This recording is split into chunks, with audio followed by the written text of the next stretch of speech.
अस्सलाम वालेकुम। मैं मुजीबुल हसन और आपको खुश आमदीद कहता हूँ अपने इस यूट्यूब के चैनल पर। आज के सेशन में हम माइग्रेन हेडेक के हवाले से डिस्कस करेंगे। माइग्रेन हेडेक को दर्द शकीका कहा जाता है। दर्द शकीका बेसिकली आधे सर का जो दर्द होता है उसको शकीका कहा जाता है, इसी वजह से इसे दर्द शकीका के नेम से या फिर माइग्रेन हेडेक के नेम से बोला जाता है। अब आज के सेशन में हम इसके काजेज़ जो असबाब हैं उनके रिलेटेड बात करेंगे, फिर जो पेशेंट के अंदर सिम्टम्स देखने मिलेंगी उसके रिलेटेड हम डिस्कस करेंगे, और लास्ट पे फिर इस हवाले से जो होम्योपैथिक मेडिसिन बनती हैं माइग्रेन की उनके रिलेटेड भी डिस्कस करेंगे। सबसे पहले इसकी काजेज़ असबाब।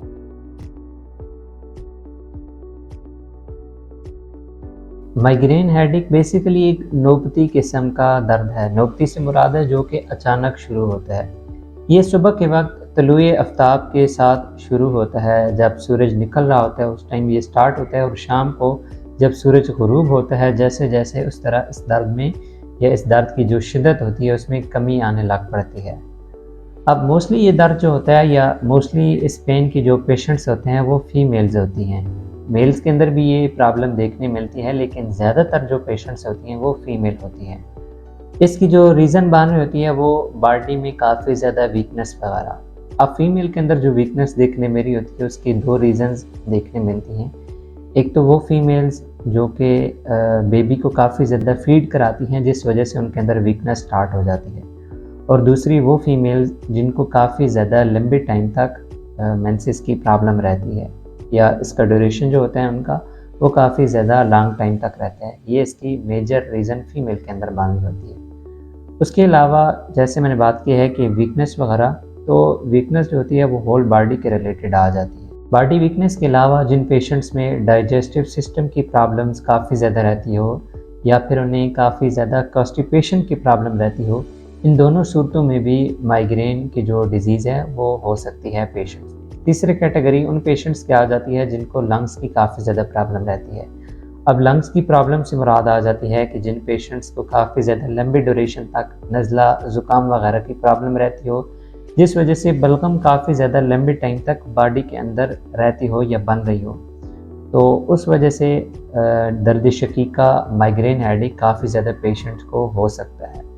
ये तीन कैटेगरीज तो मैंने आपके साथ शेयर कर दी हैं, जिसमें सबसे पहले बॉडी वीकनेस, दूसरे पे डाइजेस्टिव सिस्टम की प्रॉब्लम, और थर्ड लंग्स की प्रॉब्लम।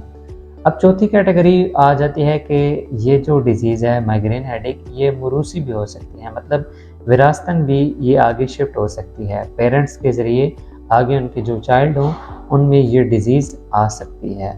जब ये डिज़ीज़ विरासतन शिफ्ट हुई होगी तो फिर जो पेशेंट का ब्लड होगा उसके अंदर इश्यूज़ देखने मिलेंगे। तो जब उन्हें सॉल्व किया जाए तो फिर पेशेंट में से जो ये डिज़ीज़ है माइग्रेन हेडेक की, ये आहिस्ता आहिस्ता ख़त्म हो जाएगी। अब जो सिम्टम्स आ जाती हैं उनके रिलेटेड डिटेल में बात करते हैं।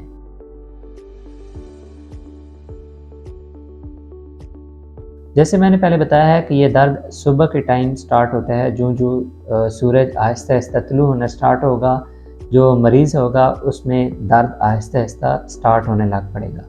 लेकिन इससे पहले भी कुछ सिम्टम्स पेशेंट के अंदर देखने में मिलेंगी।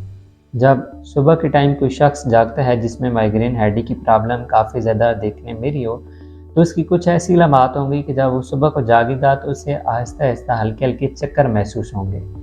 एक चक्कर काफ़ी ज़्यादा शिद्दत वाले होते हैं जिसमें हर चीज़ गोल गोल तेज़ घूमने लग पड़ती है, लेकिन एक चक्कर ऐसे होते हैं कि जिसमें जो दिमाग होता है वो थोड़ा सा डल रहता है, लेकिन जो आसपास की चीज़ें होती हैं वो हल्की हल्की घूमती हुई दिखाई दे रही होती हैं। ये इतनी सीवियर किस्म के चक्कर वगैरह नहीं होते। लेकिन जो जो सूरज साथ तुलू होता जाएगा, पेशेंट की जो सिम्टम्स होंगी सर दर्द के हवाले से उनमें शिद्दत आती जाएगी। दर्द होगा वो सर के बेसिकली एक हिस्से में होगा, या लेफ़्ट साइड पे या फिर राइट साइड पे, लेकिन उसे मालूम ऐसे होगा कि जैसे सर के चारों अतराफ़ में ही दर्द काफ़ी ज़्यादा उसे महसूस हो रहा है। अब उसके अलावा जब ये दर्द काफ़ी ज़्यादा लंबे टाइम तक रहता है तो कुछ पेशेंट्स में ये भी देखने मिला है कि जिस साइड पे दर्द रहता है, मतलब अगर लेफ़्ट साइड है तो फिर जो लेफ़्ट साइड वाली आँख होगी वहाँ पर दर्द आकर ठहर जाएगा। अगर राइट साइड होगी तो उस जगह पर आकर दर्द ठहर जाएगा, जिस वजह से उस मरीज़ की नज़र काफ़ी ज़्यादा वीक होना स्टार्ट हो जाएगी। और कभी कभार जब ये काफ़ी ज़्यादा लंबे ड्यूरेशन तक प्रॉब्लम रहती है तो उस साइड की नज़र भी ज़ायल हो जाती है। अब जिस ड्यूरेशन में ये दर्द रहेगा, मतलब सुबह सूरज तुलू होने के बाद से लेकर सूरज ग़ुरूब होने तक, तो इस टाइम में पेशेंट को जो रोशनी होगी वो बिल्कुल भी पसंद नहीं आएगी, या अगर वो अपनी जगह से मूवमेंट करेगा तो तब भी उसका जो दर्द होगा सर का, उसमें शिद्दत आ जाएगी। और उसके अलावा पेशेंट की जो नब्ज़ होगी, पल्स होगी, वो काफ़ी ज़्यादा वीक होने लग पड़ेगी। ये कुछ इंपॉर्टेंट सिम्टम्स आ जाती हैं जो कि मैंने आपके साथ शेयर कर दी हैं डिटेल में माइग्रेन हेडेक के हवाले से। मज़ीद अगर आपका कोई क्वेश्चन हुआ तो आप कमेंट सेक्शन के अंदर सिम्टम्स के हवाले से पूछ सकते हैं, या फिर जो पहले मैंने काजेज़ आपके साथ शेयर किए हैं माइग्रेन हेडेक के, उस हवाले से भी आप कमेंट सेक्शन के अंदर पूछ सकते हैं। अब डिस्कस करते हैं कि होम्योपैथी की कौन सी मेडिसिन आ जाती हैं माइग्रेन हेडेक के हवाले से।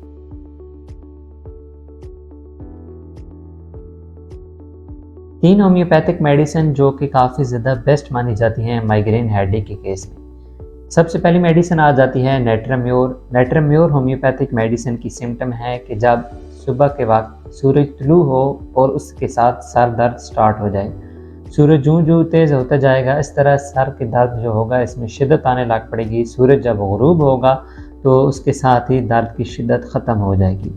इस कंडीशन के लिए नेट्राम्योर होम्योपैथिक मेडिसिन काफ़ी ज़्यादा इतना अच्छा रिजल्ट देती है। सेकंड मेडिसिन आ जाती है सेंगोनेरिया। सेंगोनेरिया होम्योपैथिक जो मेडिसिन है, अगर तो राइट साइड पे काफ़ी ज़्यादा हेडेक की प्रॉब्लम हो तो उस कंडीशन में माइग्रेन हेडेक में सेंगोनेरिया होम्योपैथिक मेडिसिन यूज़ कराई जाती है। अगर लेफ़्ट साइड पर आ जाएँ तो लेफ़्ट साइड के लिए स्पाइजेलिया होम्योपैथिक मेडिसिन यूज़ कराई जाती है, चाहे फीमेल पेशेंट्स हों या चाहे मेल पेशेंट्स हों। अब इस तरह होता है कि जब किसी पेशेंट के अंदर ये काफ़ी ज़्यादा लंबी टाइम तक डिजीज़ रहती हैं तो कुछ और डिजीज़ भी साथ स्टार्ट होने लग पड़ेंगे, तो उनके लिए फिर एज अ हेल्पिंग में और मेडिसिन साथ यूज़ कराई जाती हैं। अब इन मेडिसिन को यूज़ कैसे करना है, आपका यही क्वेश्चन होगा। नीचे डिस्क्लेमर के अंदर भी ये चीज़ जा रही है कि मेरे ये जो सेशंस होते हैं ये आपकी नॉलेज में इजाफा के लिए होते हैं, नॉलेज पर्पस पर बेस होते हैं मेरे ये सेशंस, तो इसलिए आपने मेडिसिन को यूज़ करने से पहले अपने डॉक्टर के साथ, अपने फिजिशियन के साथ लाजमन कंसल्ट करना है। उनकी परमिशन, उनके सजेशन की बेस पे आपने इन मेडिसिन को यूज़ करना है, इसलिए जो डोज होगी वो भी आपके डॉक्टर्स ही सिलेक्ट करेंगे। उम्मीद है आज का ये सेशन आपको काफ़ी ज़्यादा पसंद आया होगा। वीडियो को लाजमी लाइक कीजिएगा। चैनल पर अगर नए आए हैं तो चैनल को भी लाजमी सब्सक्राइब कीजिएगा। मिलते हैं नेक्स्ट सेशन में, तब तक के लिए फ़ी अमान अल्लाह।